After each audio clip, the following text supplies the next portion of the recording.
Gəldik duzların izahına. Ümumiyyətlə biz bilirik ki, duzlarımızın hansı növləri var dedikdə, ilk öncə deyirik ki, normal duz,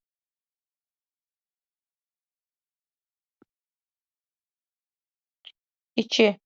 Xahiş edirəm ekranın üstündə adlarınızı gəzdirməyin ki, ekran qurumasın. Mən yazıram. 1-ci normal duz, 2-ci turş duz, 3-cü əsasi duz, 4-cü əsasi duzu dedik, 2 qat və qarışıq. Bizə lazım olanlar bunlardır. Kompleks duzlar da var, amma bizə lazım deyil. Bizə əsas bu 5-i lazımdır ki, biz bilək. Bunların qısa və konkret sxemlərini verdikdə, normal duzlar metaldan və turşu qalığından ibarət olanlardır. Turş duzlar metal atomundan, hidrogen atomundan və turşu qalığından ibarət olanlardır. Əsasi duzlar metal atomu, hidrogen və turşu qalığından ibarət olanlardır. İkiqat duzlarımız metal atomu, üstəgəl metal atomu, üstəgəl turşu qalığından ibarət olanlardır. Qayda alıram. Qarışıqlarımız isə metal atomu Əsasında hidrogen deyildi, OH olmalı deyildimi? OH olmalı idi. Hidrogen demişəm, düz deyirsən. OH-dan ibarətdir. Qarışıqlarımız isə metal atomu, turşu qalığı, üstəgəl turşu qalığıdır ki, bu sxemlərdən sonra gəlin haqlarında bir-bir danışaq. İlk öncə, normal duz dedikdə dedik ki, metal atomu və turşu qalığından ibarətdir. Metal atomu və turşu qalığından ibarət olan maddələrə normal duzlar deyilir. Yəni, misal üçün, buna misal olaraq, hər gün evdə istifadə elədiyimiz natri xlor. Yəni, adı natrium xloriddir. Bir metal atomu var, bir turşu qalığı var. Biz bunlara normal duzlar deyirik. Tərifi də ona görə buradan götürmüşük ki, metal atomu və turşu qalığından ibarət olan duzlar normal duzlardır. Bunun üçün turşu qalıqlarını əzbərə bilməlisiniz. Adı nədir? Natrium xloriddir. İndi gəlin başqa bir maddə yazaq. Dəmir xlor 2 və dəmir xlor 3. Hər ikisi normal duzdur. Niyə? Çünki metal atomu və turşu qalığından ibarətdir hər ikisi. Deməli, necə duzdur? Normal duzdur. Bəs bunların fərqi nədir? Yadınızda saxlayın. Duzların adlandırılmasında, normal duzların adlandırılmasında birincidə dedim natrium xlorid. Niyə? Çünki natrium sabit valentli elementdir. Sabit valentli elementlərdə, istəyir oksidlərdə, istəyir əsaslarda biz valentlik deməmişik. Eynilə duzlarda da sabit valentlidirsə valentliyi deyilmir. Amma dəyişkən valentlidirsə valentliyi deyilməlidir. Misal üçün dəmir xlor 2. Dəmir xlor 2-də dəmir 2 valentlidir. Dəmir xlor 3-də isə 3 valentlidir. Dəmir xlor 2-də 2 valentli olduğuna görə adını deyirik dəmir 2 xlorid. Dəmir 3-də isə dəmir 3 xlorid.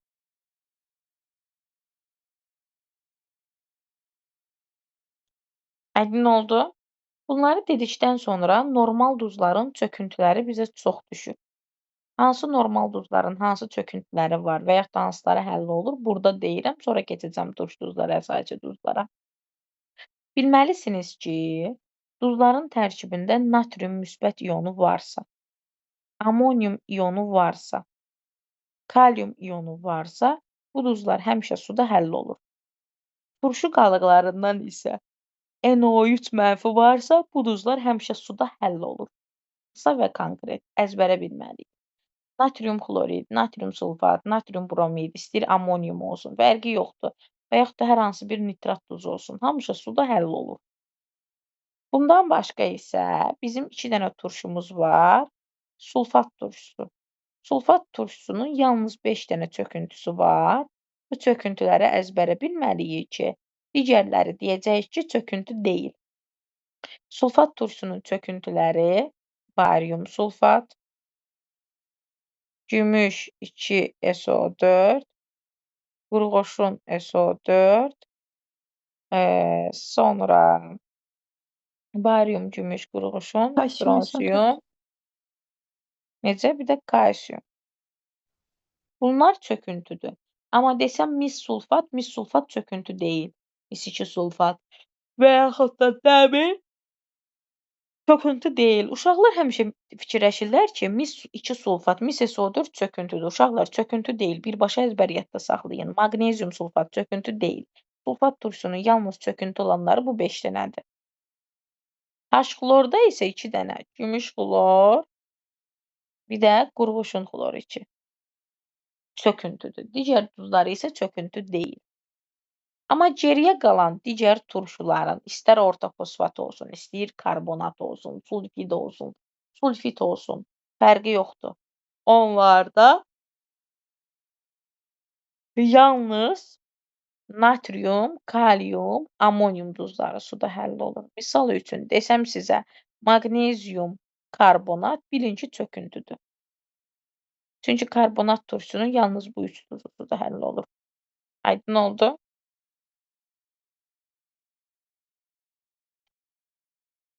Bəli. Sonra keçirik turş duzlara.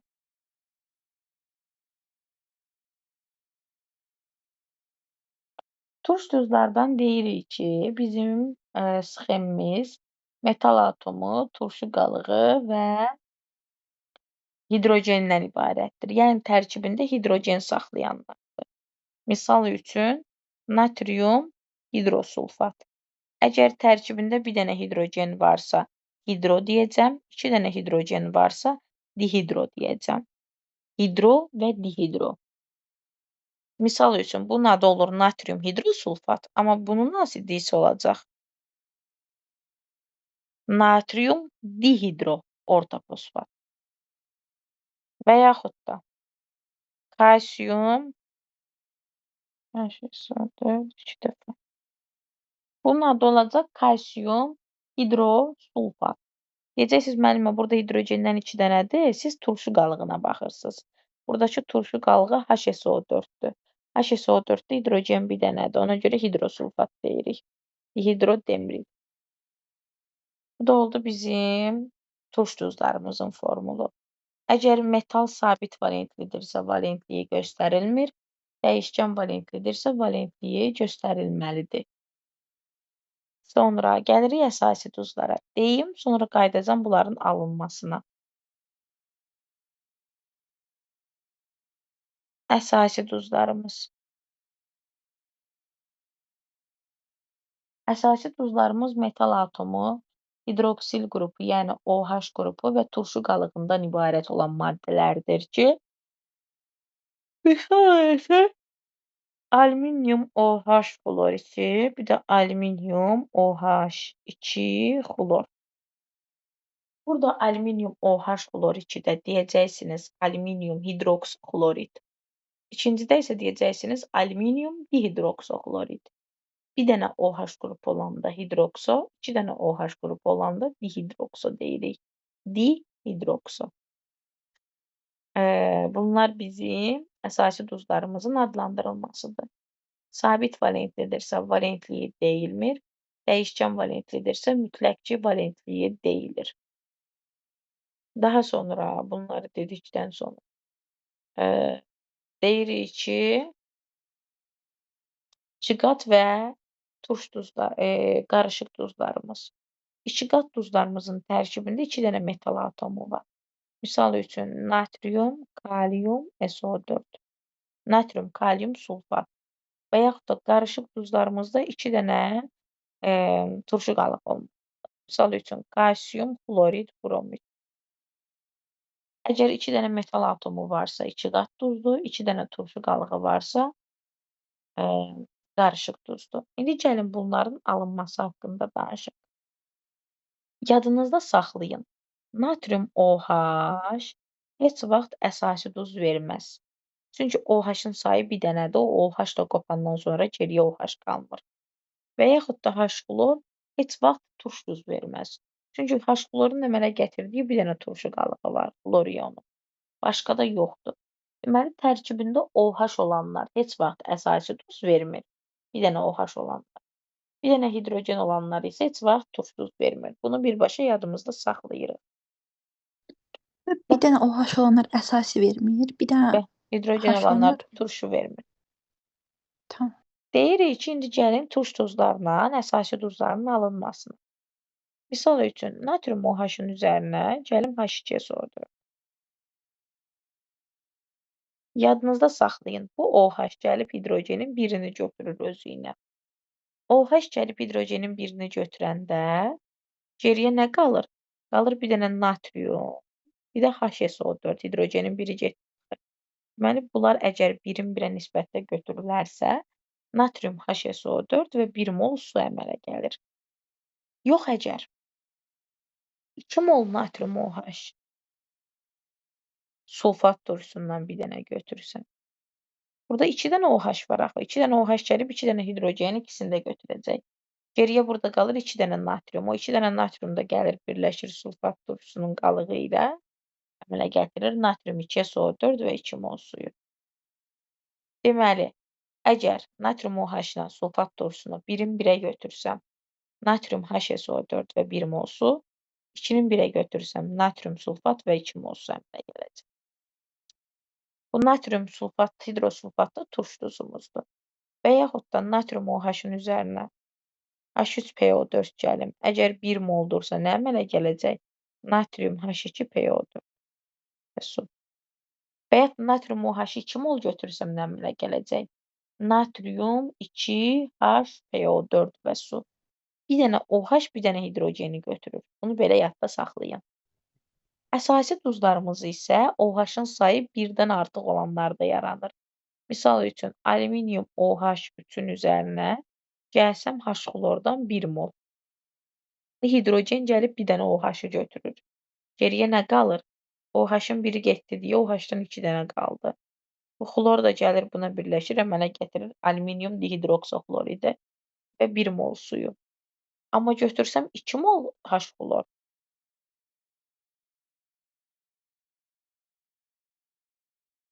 Əmələ gələcək alüminium, OH, xlor 2 və 2 mol su.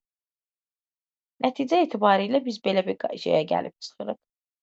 OH-la hidrogenin sayı bərabərdirsə normal duz, OH-ın sayı hidrogenin sayından çoxdursa əsasi duz, OH-ın sayı hidrogenin sayından azdırsa turş duz verir. Amma tərkibində OH-ın sayı bir dənə olanlar və yaxud da tərkibində hidrogenin sayı bir dənə olanlar heç vaxt əsasi və turş duz verə bilmir. Sizə test topluda suallarda qarşınıza çıxacaq ki, hansı reaksiyada maddələri istənilən nisbətdə götürməyimizdən asılı olmayaraq həmişə normal duz alınır. Yadınızda saxlayın. Natrium OH ilə H-xlorun və yaxud da bir əsaslı turşu ilə bir turşulu əsasın istənilən nisbətdə götürürəmsə götürüm, bunlardan yalnız bu alınır. Çünki biri əsasi duz verə bilmir, biri turş duz verə bilmir. Ancaq normal duz verəcəklər. Ona görə istənilən nisbətdə götürməyinizdən asılı olmayaraq həmişə normal duz verəcək bu. Bu da getdi. Bir də gəldi orada nəyi qarışdırırsınız siz? Yadınızda saxlayın. Natrium OH plus kalium OH plus sulfat turşusu yazıramsa. Burada bilin ki, natrium gəlir. Bu natriumun OH-ı gəlir, hidrogenin biri götürür. Kalium OH-ın hidrogeni birini götürür. Geriyə nə qalır? Natrium, kalium, SO4 və 2 mol su. Deməli, necə duz əmələ gəlir? 2 qat duz əmələ gəlir. Və yaxud da deyirəm ki, kalsium OH2-dir. Bunun üzərinə həm H-xlor gəlmişəm, həm də H-brom gəlmişəm.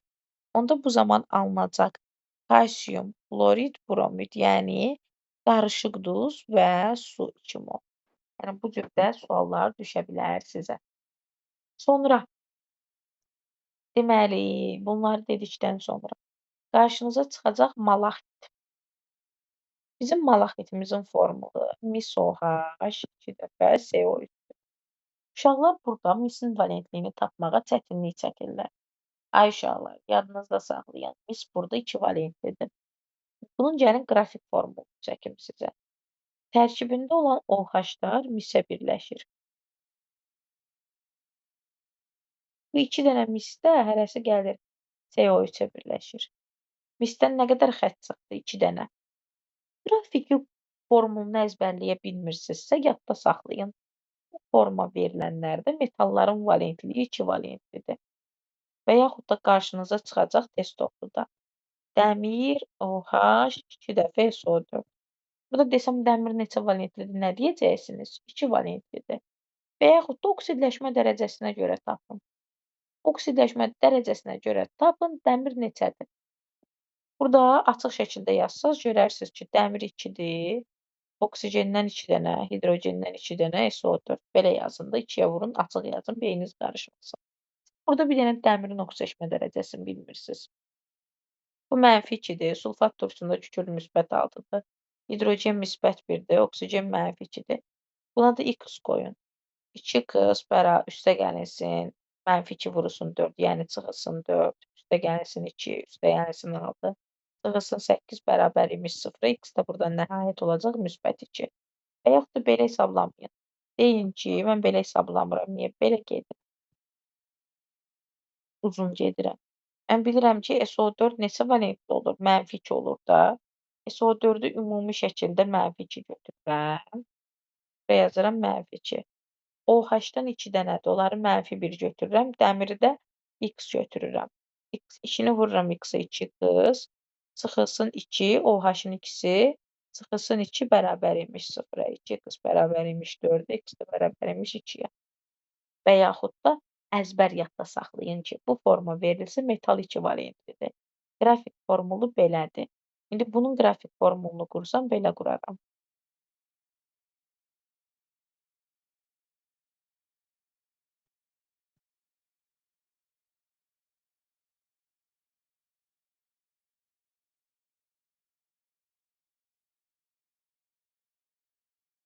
Baxın belə. Ya əzbər yadda saxlayın, ya nə bilim necəsə eləyin, yadda saxlayın, qarışdırmayın. Aydın oldu? Baxın deyirəm ha, gələn dəfə kimsə mənə bunu sual versə öldürəcəm onu. Həqiqətən ağzıma gələni deyəcəm. Yaxşı? Xahiş Bəli. eləyirəm. Baxın deyirəm.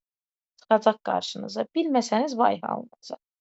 Sonra karbon qaz məsələsinə gəlir. Uşaqlar, karbon qazı onsuz da kalium OH-la, natrium OH-la reaksiyaya girəndə suda məhlulda reaksiyaya girir. Yəni siz karbon qazının reaksiyalarına karbonat turşusu kimi baxın. Suda məhlulda onsuz da karbonat turşusunu əmələ gətirir. Yəni nə deməkdir? Və yaxud da əzbər yadda saxlayın. Kalium OH-ın üzərinə CO2 gələndə, əgər 1-in 1-ə nisbətdirsə, kalium HCO əmələ gəlir. Yox, 2 mol kalium OH, 1 mol CO2 götürsəm, bu zaman əmələ gələcək kalium 2 CO3 və su. Amma kalsium OH2 ilə karbon qazının reaksiyasından ən çox düşən reaksiyalardır deyə verirəm. Reaksiyasından əmələ gəlir kalsium karbonat və su. Karbon qazını və yaxud da karbonat turşusu kimi fikirləşib formulun, qrupun yazın. Bu da çox düşür. Gəldi indi H3PO3 ilə H3PO2-yə. Yadda saxlayın uşaqlar. H3PO3 iki əsaslı turşudur. H3PO2 bir əsaslı turşudur. Bunların qrafik formullarını yazanda H3PO3 üçün iki əsaslı olduğuna görə mən bilirəm ki, oradakı 2 dənə hidrogen atomu oksigenlərə birləşibdir. Onlar da gəlib fosfora birləşibdir. Qrafik formulları belədir. Hidrogenlərin biri fosfora birləşibdir. O, iki əsaslıdır. Çünki o oksigenə birləşən hidrogen atomları əvəz oluna bilir. Biz o əvəz olunmasına görə deyirik bu iki əsaslıdır. Və yaxud da H3PO2-nin quruluşunu uşaqlar baxın belə göstəririk. 2 dənə hidrogen atomu fosfora birbaşa birləşibdir deyə bu bir əsaslı turşudur. Və yadda saxlayın. H3PO2 heç vaxt turş duz verə bilmir. Misal üçün qarşınıza çıxsa belə bir şey, natrium H2PO2. Bu turş duz deyil. Eləcə natrium hipofosfitdir. Qurtardı. Amma bəli, H3PO3 turş duz verir. Onun 2 dənə turşu qalığı olur. H2PO3 mənfi. Bu turş duz formasıdır. HPO3 mənfidə, 2 mənfidə isə artıq normal duzudur. Amma adlandıranda yadınızda saxlayın. 2 dənə hidrogen olduğunu deyirsiniz. Dihidrogeni deyirsiniz. Dihidronu deyirsiniz. Amma belə əsasən normal duz. Amma adlandırılmasında hidrogeni deyirik. Deyəcəyik natrium dihidrohipofosfit. Yəni deyilməlidir o. Bildiniz? Düzdür, bəzi kitablar demir, bəziləri deyir, amma əsasən deyilməlidir. Əsasən də fosfat da deyirik, fosfit də deyirik. Bunlar da getdi. Sonra nə qaldı? Rəqsanə, sən Natrium. Bir də deyərsiz mən bunun adını. natrium dihidrohipofosfit. Əslində dihidro deyilə də bilər burada. Dihidro bu forma heç vaxt çıxmayıb qarşımıza. Amma ki natrium, bir dənə yazıb. Natrium HPO3-də deyirik. Hidrosunu yoxsa dihidrosun. Fosfit həmişə normal duz verdiyinə görə demərik. Amma o heç vaxt da çıxmayıb. Heç bir testdə, kitabda onun adlandırılması yoxdur. Amma H3PO3-ün var. Bu normal duzudur deyə, deməli sən natrium hidrofosfit. Amma natrium H2PO3 verəndə dihidro olduğunu vurğulayırsan. Niyə? Çünki mən desəm ki, natrium fosfit, sən bilməyəcəksən tərkibində bir dənə hidrogendir ya 2 dənə hidrogendir. Bunun 2 dənə turşu qalığı var. Amma hipofosfit deyən kimi elə birbaşa H2PO2-ni başa düşürsən də ona görə deyilməz. Bunların ikisində isə mütləq dihidro deyilməlidir. Amma yenə deyirəm ha, bunun adlandırılması hələ ki heç bir kitabda verilməyibdir. Amma bir forması var deyə yəqin ki deyilməyəcək. Aydın oldu? Amma fosfitdə deyilməlidir. Sonra mən də özümdən bunları niyə çıxartdım ki, Rəqsanə də deyəcək ki, imtahana az qalmış müəllimi başımıza oynadı. Nəsə, Rəqsanə sadəcə izah istədi deyə izahını verdim. Orada hidrogenin niyə əvəz olunmur, niyə 2 əsaslı, niyə 1 əsaslıdırlar, onları da başa düşdünüz yəqin ki. Sonra burada nə qaldı? Beynimə salım. Tak. Orada başqa. Hə, bir də biz elektroliz, hidrolizi təkrar eləməmişik deyə deyirəm. Yadınızda saxlayın. Reaksiyanın axıra qədər getməsi üçün 3 şərtimiz var idi. Söküntü alınmalıdır, qaz alınmalıdır, su alınmalıdır. Bunlar alınmalıdır. Yəni zəif elektrolit alınmalıdır ki, reaksiya axıra qədər getsin. Bir də yadınızda saxlayın. Bizim çöküntü duzlarımız yalnız turşularımız ilə reaksiyaya girir. Çöküntü duzlarımız.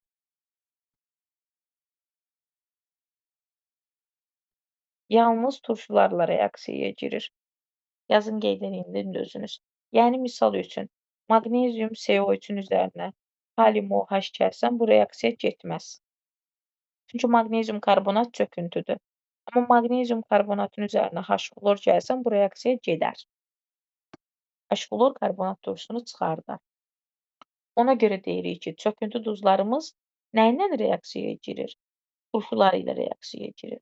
Və yaxud da maqnezium karbonatın üzərinə nə bilim, natrium nitrat gəlsən bu reaksiya getməz. Çünki maqnezium karbonat çöküntüdür. 2 dənə bir duzlar əgər reaksiyaya girirsə, ikisi də suda həll olan olmalı. Bəli, mühasibdir. Mən bir də təzə zəhmət olsa şey deyərsiniz də, o turşuların duzun daxilindəki olan turşu çıxarması sırasını. Hə, deyərəm, onu da deyərəm. Ən qüvvətli turşumuz, əslində perxloratımız sulfatdan da qüvvətlidir. Biz onu orta məktəbdə qoyuruq bir kənara. Siz bilməlisiniz ki, ən qüvvətli turşum hansıdır? H2SO4. H2SO4-dür. Sonra H-xlor, HNO3, H3PO4-ü biz eyni qüvvətlilikdə götürürük. Sonra belə yazıram, mənə maraqlı deyil onsuz. Ən zəifim silikatdır, onu bilməlisiniz. Bir də bilməlisiniz ki, karbonat turşusu H2SO3-dən də daha qüvvətlidir, yəni duzundan çıxardır.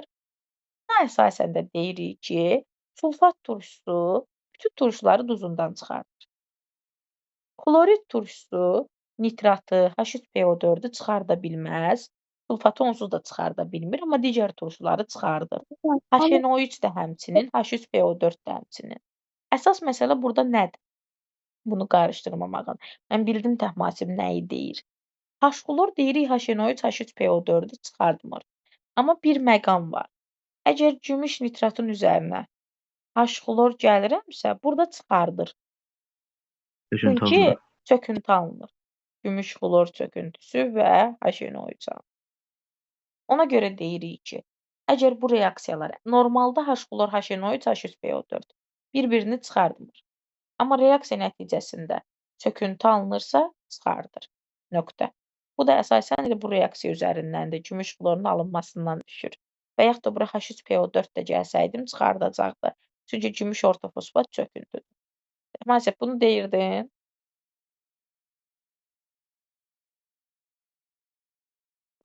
Bəli, bildim müəllim. Sonra başqa nə qaldı Şəkil. vurğulamadığım, demədiyim? Kim nəyisə istəyirsə deyim. Başqa nəsə qaldımı? Yadınıza düşdümü Üzvü bunların turşular hamısı? hardadır? Nə qaldı? Üzvü turşular. Heç nə qalmadı Üzvü ki. turşular harda? Üzvü turşular harda yerləşir? Aktivlik sırasında onu soruşurum. Hə, misal üçün üzvü turşulardan qarışqa turşusu ən Ana, qüvvətlidir. Karbonat turşusunu belə çıxardırlar duzundan. Sirkə turşusu da həmçinin. Amma H-xlor, H3PO4-ü filanı çıxarda bilmirlər. Onlardan sonra yerləşir çünki. Aydın oldu? Başqa?